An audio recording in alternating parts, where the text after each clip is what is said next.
In this video, I'll show you how to use two columns independent. If this video helps you, please consider subscribing my YouTube channel and liking the video. In order to use two columns independently, in Word there are multiple ways, but the easiest way are two, and I'll show you both of them. So first way is pretty easy. For that we just need to click on the Insert tab, click on Table, and from here we need to insert 2x1 table. Now select the text which you want to put in your first column. I want to put this text into my first column, so I'll just cut it and paste on the first one, and the second paragraph is going to be in my second column, so I'll just paste it right here as well. Now if you want to make the column bigger or smaller, you can do that as well.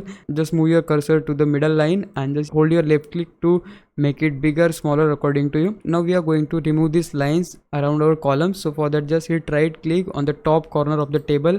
Then here we need to click on table properties, click on borders and shading, and right here select the setting as none. Then click on OK, again click on OK, and yeah, there you go, the table is now gone. So this is the first way to do this, and the second way is pretty easy as well. So for that just select your text, then click on layout, and here you will find the option for columns, and in the columns you can just split your text into 1 column, 2 column, 3 columns according to you. And if you want to split them into like 3, 4, 5, 6 columns, you can just click on more columns, and here you will find the further options as well. But I just want to split my text into 2 columns, so I'll just click on columns, click on 2, and yeah, you can see it is also the easy way to split your text into 2 columns. Now if you think I was a big help, can you please subscribe me, cause it really motivates me. But for now, thanks for watching. Bye bye.